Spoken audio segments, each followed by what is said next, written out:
All right, hey, we did it, we made it, woo! Hey, thank you so much for joining me today as we go live.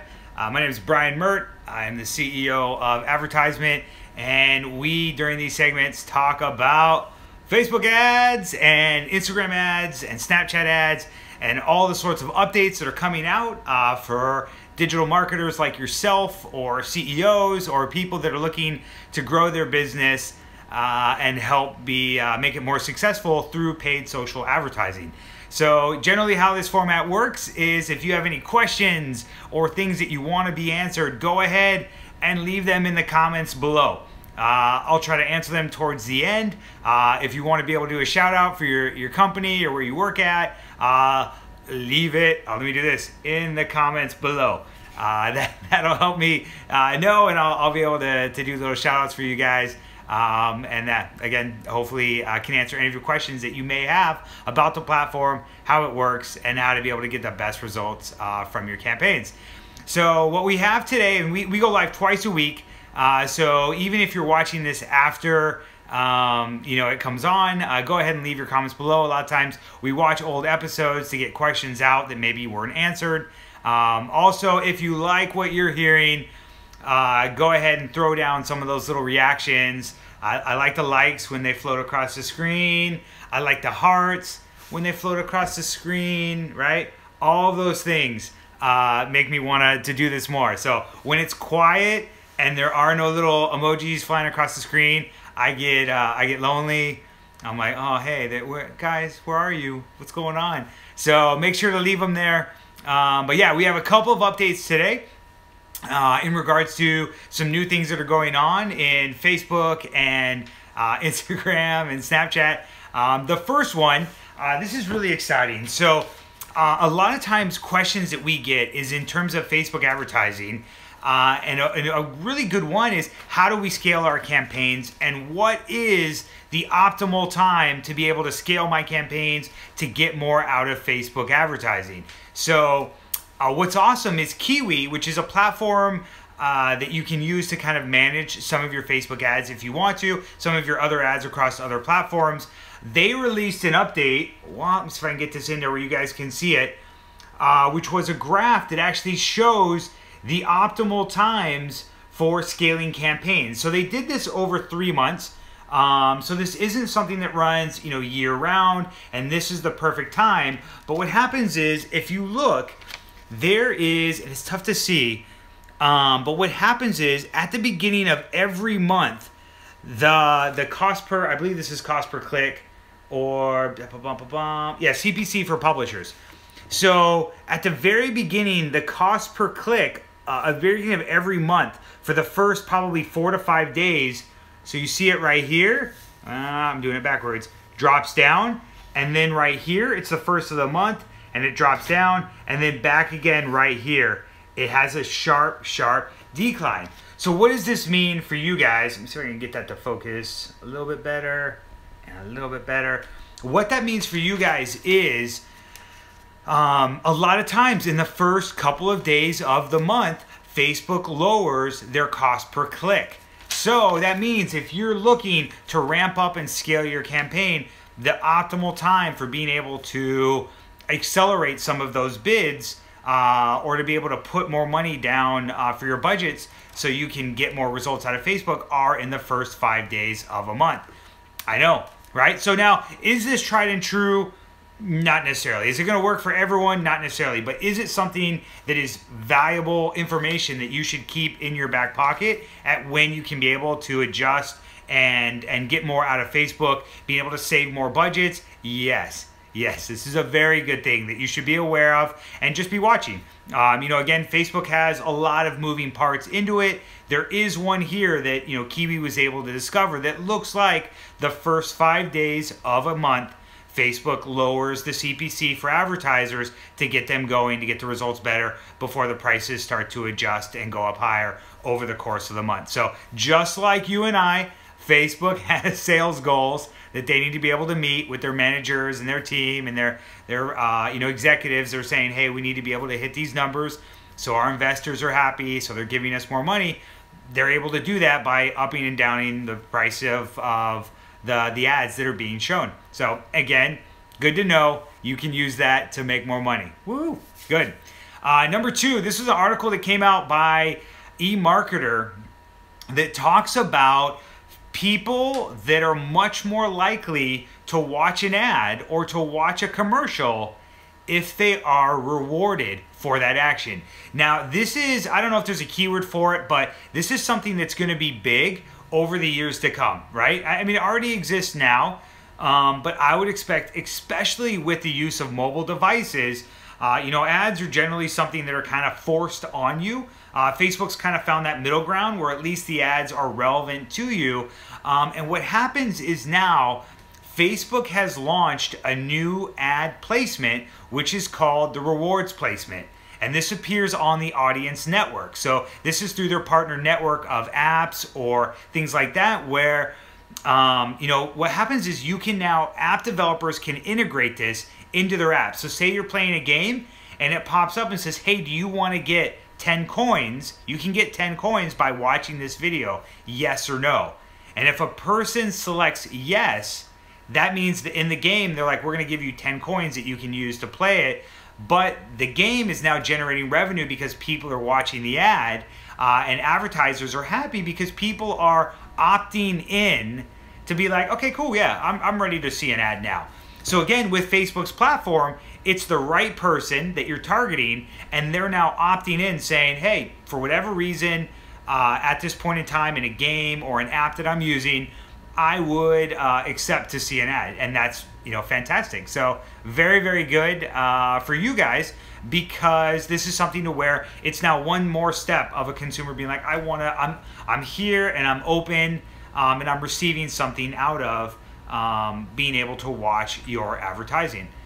So again, very good. So what happens was this report was done by an ad agency called the Jun Group, and what they found was that some of the most common things that people were open to taking tests for were unlocking points or treats on games, or like a value, something that had a tangible value on games, access to Wi-Fi.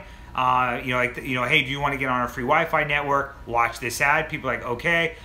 Music or digital content were the other areas that people were most open to being like, yeah, I would watch an ad in exchange for this. They noticed that teens 13 to 19 had the highest completion rates, which means they were like, yeah, cool. And I guess that would be like they probably have more time than they have necessarily money. So they're like, okay, yeah, I'll exchange that for something that's valuable for me. And they found that the best completion rates were for under 15 seconds and then 30-second videos.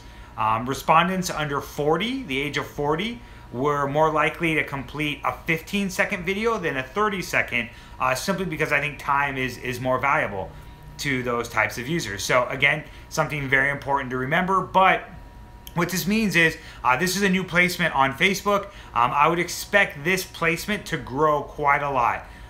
Because it's very much a win-win-win across the board. You're asking a consumer, do you want to see the ad, yes or no? They get to opt in. You know, through Facebook, it's still a targeted user, so exactly who you want. And through advertisers, you know, if you're paying for an ad to be shown, you want it to be shown to the right person, which means your money is now being more well spent. So again, a new platform, but very exciting that this is coming out and that this is an option for you.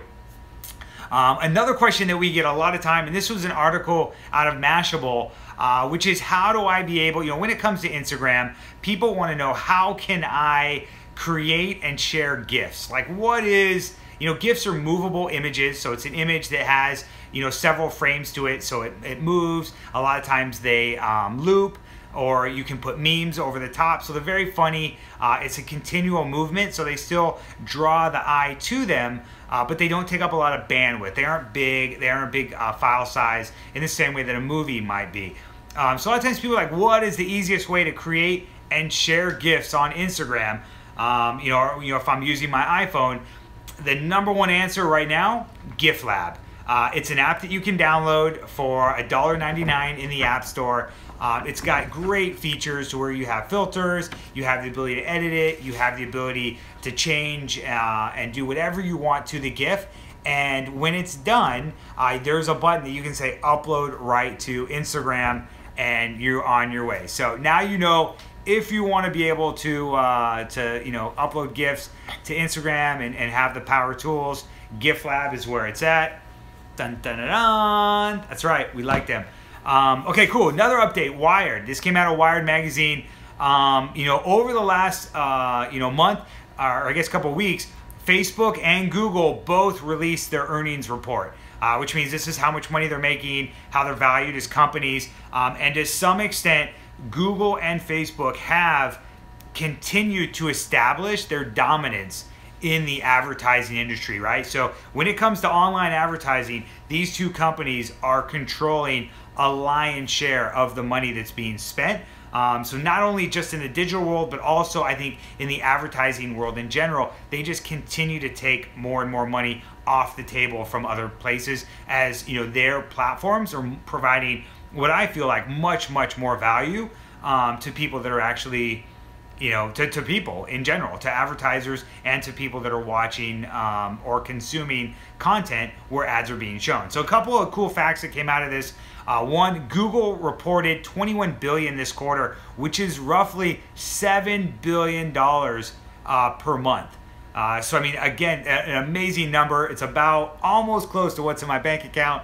I'm working on that, but yeah, it's a massive number of what Google is generating. They've been the leader in this industry for a while. Number two, Facebook, with $9.3 billion this quarter, which is roughly $3.1 billion per month being generated.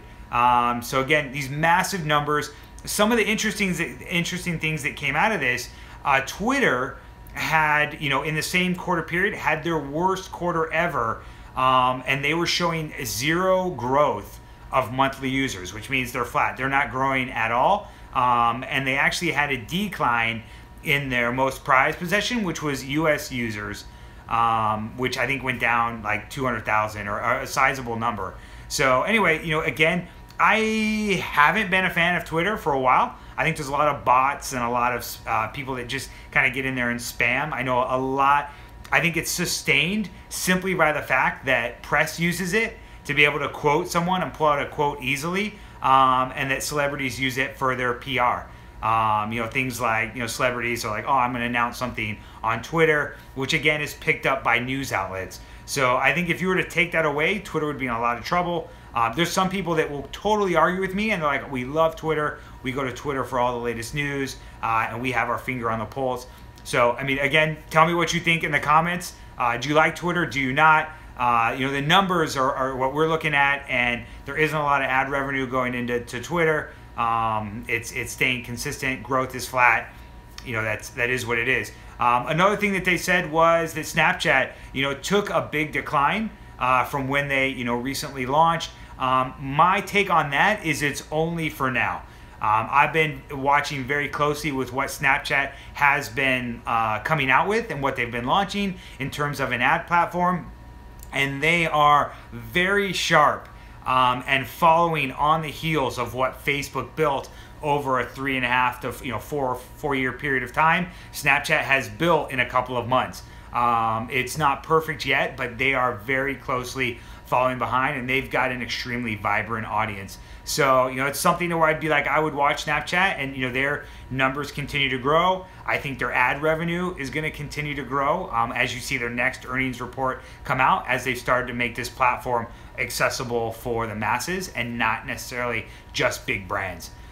So, yeah, that's what I've got there. So, good things to know. And lastly, there was an article by TechCrunch where they had a couple updates on Snapchat. The best one that I was excited about was that Snapchat launched the multi-snap feature.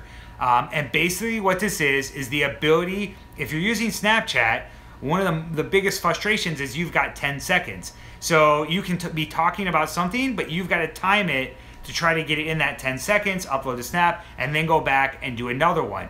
If you're having a conversation. Now, Snapchat allows you to be able to hold down the snap button and record multiple 10-second snaps continuously, which is basically up to a minute in time. So you can do 60 seconds in recording, and that will break it up into 6 different 10-second snaps that will run concurrently on your Snapchat feed. So again, I don't know, super awesome. I'm stoked about that. But that's it for today for what I've got in terms of my updates. I want to thank you guys for joining me. Ina, I want to thank you for the comments and the thumbs up. I'll give you one right back. Boom! So thank you so much. Yeah, again, guys, if you have any questions about Facebook advertising, how it works, what to do to make your companies more money, leave them in the questions below, and I will answer them. So until next time, have a great day, and I'll talk to you later. Bye.